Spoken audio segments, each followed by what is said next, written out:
Yo estudié en la Universidad Nacional de Trujillo, eh, que en esa época, estoy hablando de, ingresé en 1956 y encontré un ambiente un poquito movido por la política, etcétera, y no había la carrera de matemática pura. En esa época solamente había para ser profesor de secundaria en la especialidad de matemática. Pero, ¿qué me motivó? Eh, Cuando yo estuve en el colegio, conseguí un librito sobre justamente historia de la matemática.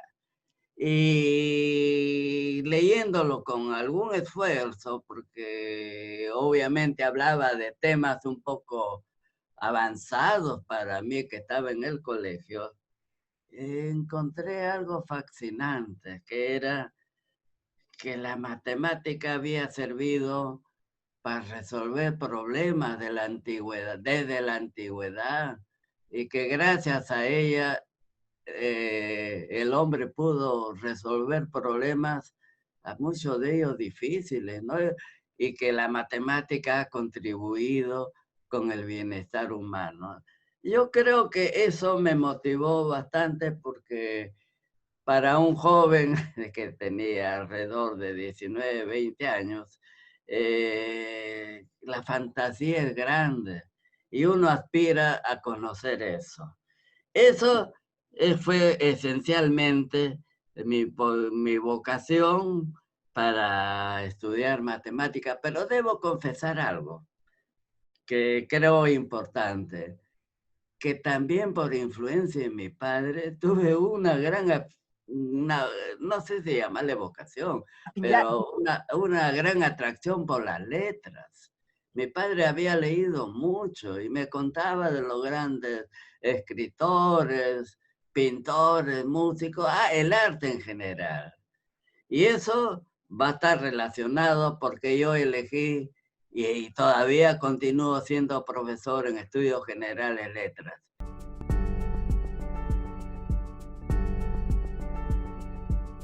Es un aspecto, la pregunta es muy interesante, porque en realidad se podría hablar mucho sobre ello. Pero quisiera un poco sintetizar la idea.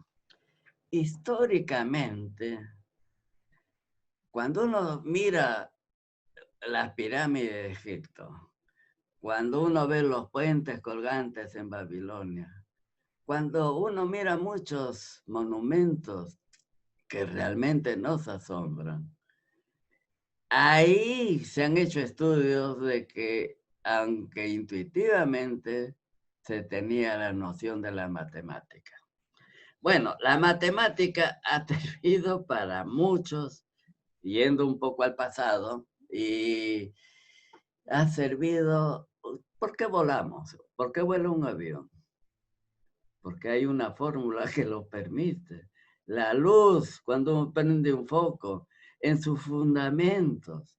Por ejemplo, este aparatito de la computadora, en sus fundamentos primeros, es cierto que tiene que contribuir el ingeniero electrónico, diversos profesionales, pero el fundamento teórico en que se basa es la matemática.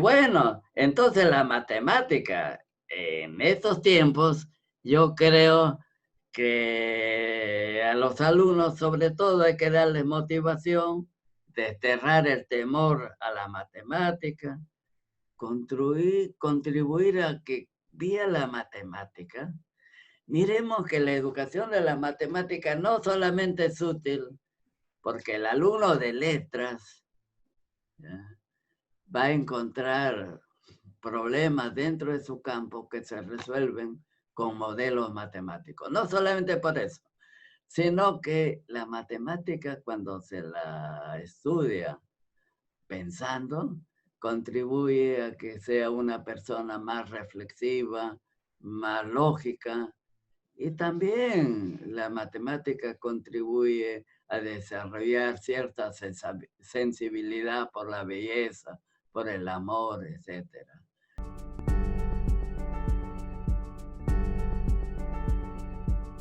Eso de la educación presencial tenía pues todas esas ventajas que has mencionado, ¿no? ¿No? Eso es innegable.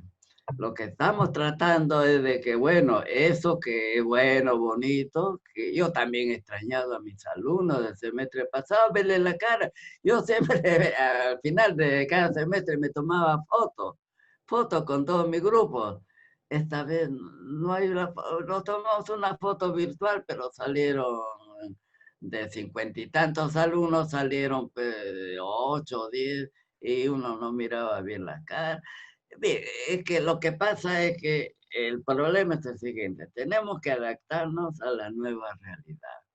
Si lo antiguo fue bueno, todo eso está bien, correcto, pero ahora hay que buscar la parte positiva, pues, de lo que estamos sufriendo. Y cuidado, que esto va a continuar, parece, ¿ya? Y creo que a la larga la enseñanza, ya no tanto por el virus, sino ya por las mismas condiciones que la humanidad va transformándose, va cambiando, van surgiendo nuevas tecnologías. ¿Qué pasa si mañana nos ofrecen tecnologías para que la enseñanza virtual sea mucho mejor, más motivada, etcétera? Entonces, Hay que bueno, yo ya no voy a vivir esa época, ¿no? Pero un poco que conjeturo que la humanidad está dando cambios muy fundamentales, sobre todo en la educación. Mire, voy a hacer bien, como dicen eh, porque esta situación pues fue imprevista, ¿no? Para todo el mundo, o sea que nadie pues, sabía que se iba a presentar y nadie estaba preparado. ¿No? Creo que había ya personas que hacían una enseñanza virtual en algunos campos, por ahí algo escuchaba, pero en general a todos nos cayó de sorpresa. Y sobre todo en mi caso, que usted me hace la pregunta personal, yo ya soy una persona de edad, ¿no? Entonces ya generacionalmente la parte computacional ya no es de mi época, ni soy perito, ni conozco nada, ¿no? Entonces yo ya me limito a la parte propiamente académica, pensar, hablar, opinar. Pero ya la parte pues, de la del idea, el Zoom, eso, cuando dijeron, nos consultaron si podíamos enseñar virtualmente, bueno, yo me quedé pensando, me tomé un tiempo para responder porque, bueno, yo era consciente de que todo eso iba a ser nuevo para mí y que por lo tanto no puedo ofrecer una enseñanza más o menos adecuada, ¿no? Eh, voy a confesar algo que puede sonar como una anécdota y que me imagino muchos profesores no lo dicen, pero me imagino que lo han hecho, sobre todo ya los profesores de edad, de 70 para arriba. Yo ya tengo 84. Entonces, ¿sabe qué, amigo? ¿Quién me iba a ayudar? Mi nieta. Mi nieta que estudia en la católica, justamente. Entonces, ella está con nosotros. Y entonces me dijo, abuelito, no hay problema, yo te ayudo para instalar, hacer las cosas. Pues.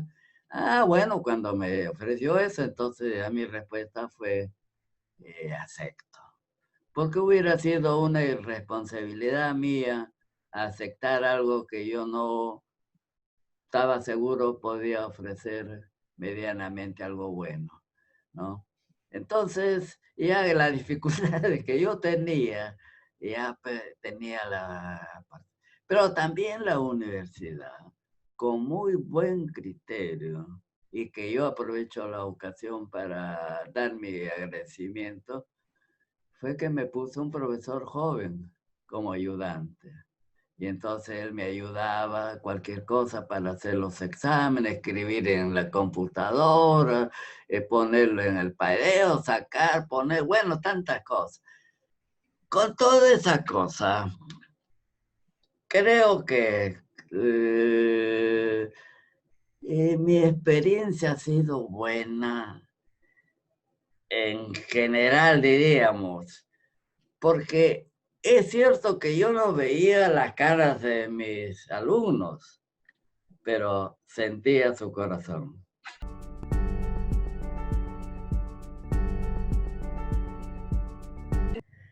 Mire, esa relación tiene que creársela uno. O sea, o soy un profesor muy parco, que poco hablo, que poco expongo, y que solamente me limito a hablar como dando recetas de fórmulas, etcétera. Estoy seguro que esa comunicación no será buena. Eh, Creo que por parte del profesor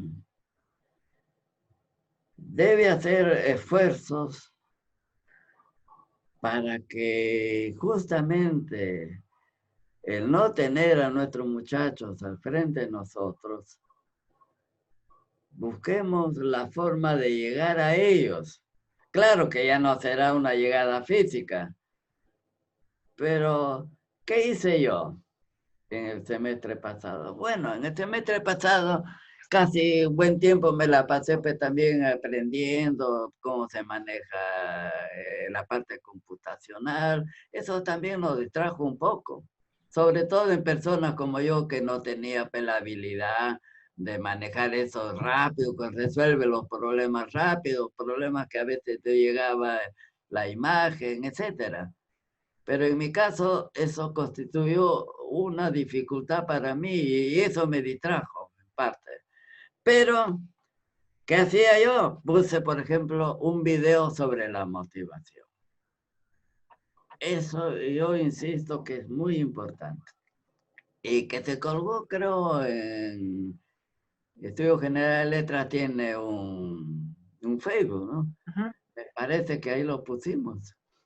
Y explicábamos en esa motivación. Es decir, la comunicación de profesor-alumno tiene que ser a través de puentes que son mensajes que podemos dar a través de unas buenas clases motivadas, de hablarles colateralmente, de entusiasmar, no desanimarlos. Si un alumno está, por ejemplo, con 0,7, decirle, vea, este es una caída, pero no debe significar pues, que ya usted se va a sentir rendido y va a avanzar. Entonces hay que recuperar su fe, ya, su ánimo.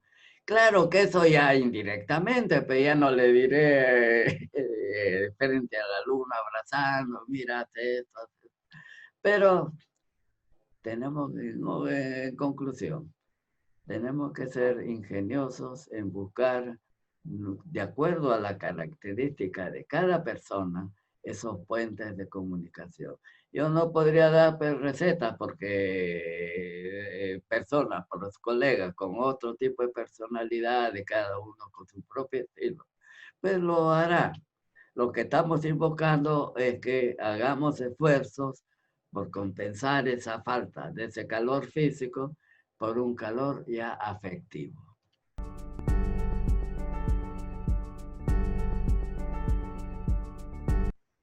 Yo creo de que todo joven debe ahora buscar la mejor forma como pueda enfrentar esta nueva realidad. Y que, en primer lugar, ame la especialidad que ha encontrado y que está formándose, que la ame con pasión, que sea lo más responsable posible para aceptar cualquier tipo de dificultad y que estoy seguro que con esos recursos la vida será mucho más llevadera. Al joven, quiero imaginarme un joven o una persona en general, ¿no? Pero en este caso estudiante, que encerrado, ya vamos ya como 5 meses en promedio, y quiero dirigirme especialmente a aquel joven que pudiera tener algún desorden, inclusive mental, como producto de esta situación. Decirle que recupere su fe, que recupere su esperanza. Son jóvenes que también tienen la fuerza física para poder llevar eso a buen puerto. Que estudien por vocación, que traten de optimizar su tiempo. Hoy tenemos más tiempo para, por ejemplo, alternar nuestros estudios con hobbies que pudieran ayudarnos a buscar el equilibrio.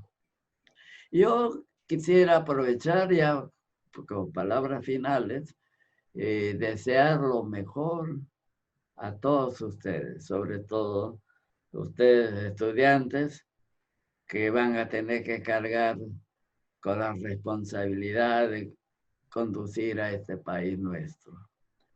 Y queremos gente preparada, gente honesta, gente honrada. Queremos gente que tenga una visión del mundo de acuerdo a este siglo XXI. Estamos en el siglo XXI, ¿no? Y entonces un siglo de grandes cambios, sobre todo científicos. La ciencia tiene que adquirir, quién sabe, y la matemática ojalá sea más conocida y más valorada. Estoy hablando en términos generales, porque en nuestra universidad aprovecho la ocasión para decir que con muy buena visión mantiene una especialidad de matemática pura. Aquí hay matemática pura, en donde a veces hay poquitos alumnos porque los jóvenes con talentos matemáticos, por a veces, muchas veces por influencia del padre, no estudian matemáticas, estudian medicina, estudian ingeniería. Y entonces todos esos jóvenes con gran talento que podrían ser, que sean líderes de la ciencia matemática en nuestro país, pues bueno, tienen otra profesión.